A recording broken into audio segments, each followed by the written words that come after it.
Hi, welcome to the Pen Pal. It's a vase, obviously, and its shape, maybe not so obviously, is inspired by this, the Lamy Safari fountain pen. Well, I guess it is rather obvious if you know this pen, but if you don't, and if you want to find out more about how I made this, I'll give you a little history on the Lamy Safari pen. I'll show you how I came up with the idea, how I built it in CAD, and how I did the 3D printing. Let's go!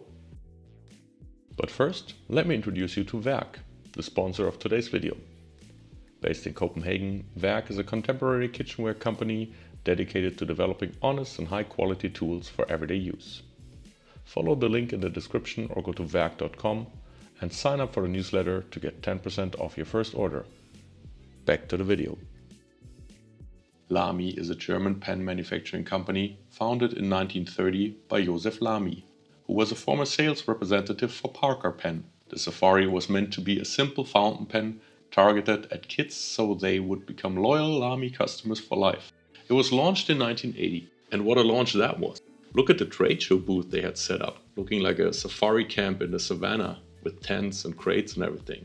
And also the packaging was really nice, also mimicking the crates like you'd see in movies. It wasn't very eco-friendly with the plastic caps, but well, that was the very early 80s. They also had all sorts of accessories for shops to display the new pen, and even a safari passport to get kids excited about the safari pen. But that didn't go to plan. It originally launched in two colors, Savannah Green and Terra Red. These colors, which were re-released for the 40th anniversary, might look cool now, but apparently they didn't resonate well with kids back then. And I can totally understand that. In the early to mid 80s, you were still surrounded by a lot of 70s colors. For example, back then in Germany, most households had a standard phone issued by the German Post, and two of the more colorful options were green and orange. Also, those were two very popular options for bathrooms in the 70s. And I can totally imagine that that didn't feel modern to kids. To be fair, development of the Safari had already started in 1975, and so it may have dragged a bit of that with it into the initial color scheme. But instead of the kids, a lot of adults picked up the pen because it was so comfortable to hold. So Lamy then had the idea to make color more tailored towards adults, and they came up with Umbra and White as the second edition. And that's what kept the Safari alive for over 4 decades now. Lamy has constantly updated the pen with new colors, a lot of them being limited editions. I'm not a fan of some of them, but generally that's pretty cool. Personally, I was not aware that it became such an icon and has such a cult following, but I think it's great, and in my biased opinion it's truly well deserved. The Lamy Safari consists of 3 parts. So here's the cap, tip for holding, and you unscrew this. And of course, we're going to focus on that part. Let me show you on the vase here actually. It's much easier to see in that scale. So we have the U shape running from bottom to top and back down again. And we have the racetrack shape that also has this nice chamfer. So why is this a vase, you might ask? Well, when the Lamy Safari first fell back into my hands, I realized I hadn't even touched one in like 20 years, if not longer. And I also hadn't looked at one ever since I became a professional designer. And well, when I started looking a bit closer and investigating that shape in CAD, I instantly thought, well, this is such a nice detail, this needs to be amplified, this needs to be bigger. But I also wanted to turn it into something useful, not just a statue of itself. And that's why I turned it into a vase. And well, you can see this is bigger, but I started a bit smaller. When you do prototyping, you don't want to go all in right away and waste material. But what you can also see here is, and that's something I did from the start, is turn this into 2 parts, because also the pen has 2 parts, the inner cartridge and the outer shell. And of course I carried this onto the big ones. Great sound, no? And I thought, yeah, well, that works, but it's a little boring. And so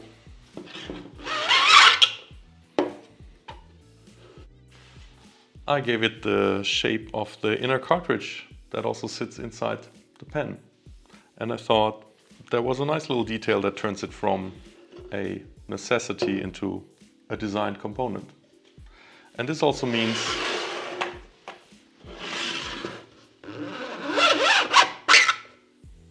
that you can mix and match your colors. Watch this. Mix and match your colors however you like. It also means you can use the vase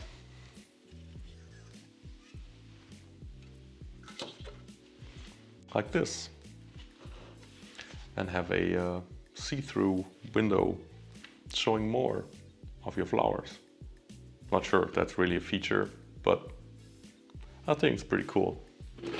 And of course,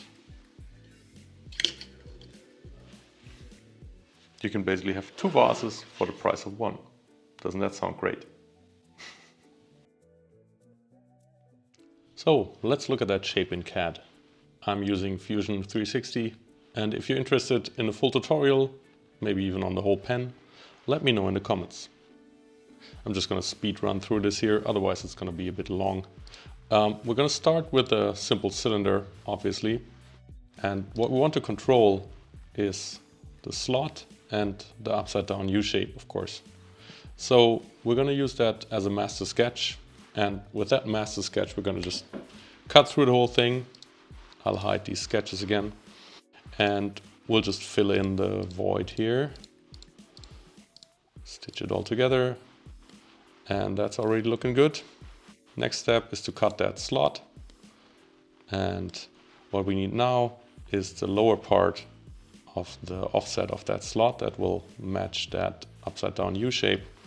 And we're just going to project a sketch here and use that sketch to split that surface. We're going to do another split surface from the top with that circular sketch here.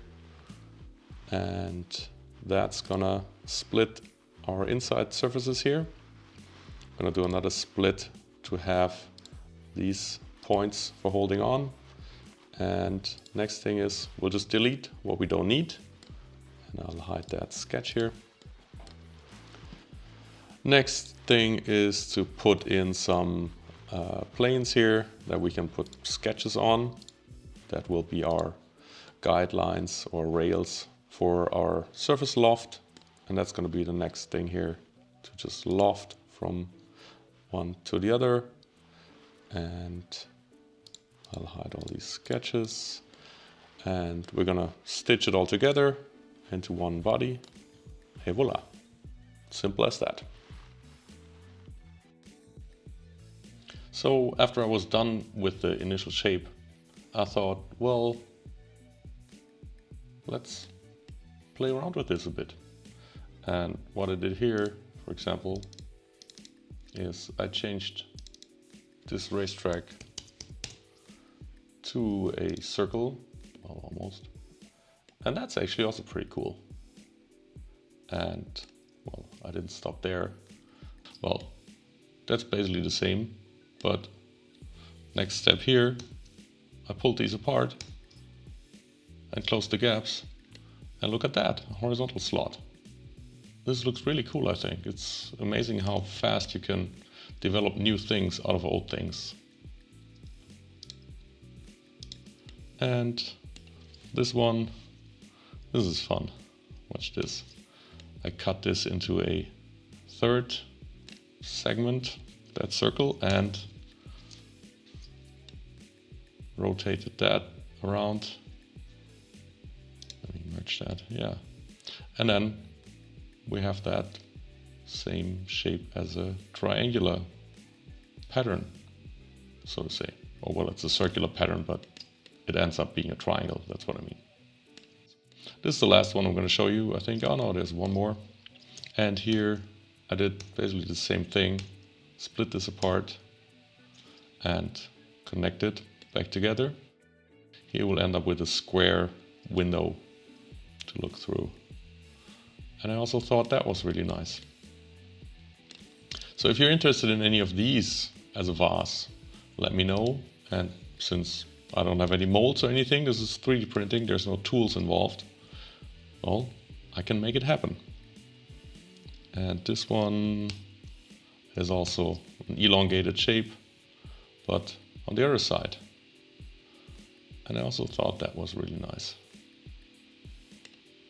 And I just want to show you this because otherwise, well, this would have never been shown anywhere, I guess. And that's what this channel is for, to show ideas. I then dropped the file into the slicer to prepare for 3D printing. For a matte look all around, I made sure the settings prevented the printer to slow down for overhangs, since that results in a more shiny finish in some places. I also tweaked the slot a bit to print nicely without much support.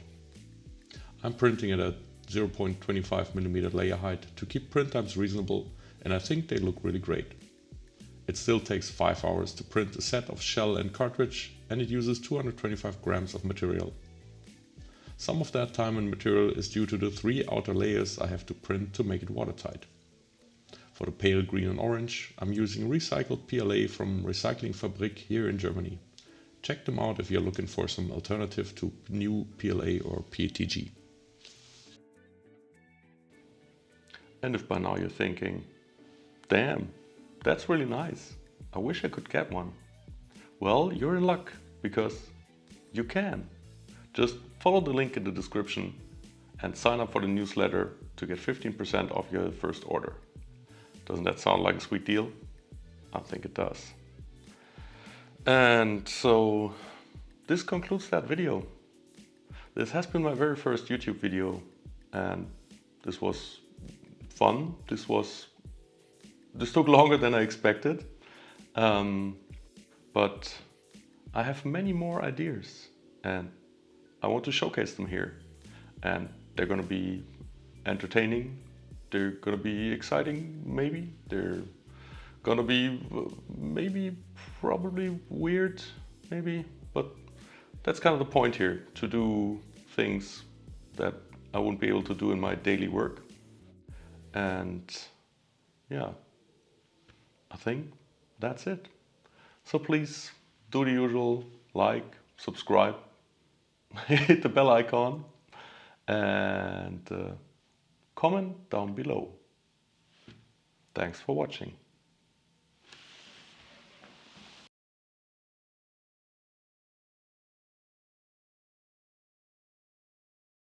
What would Dieter do?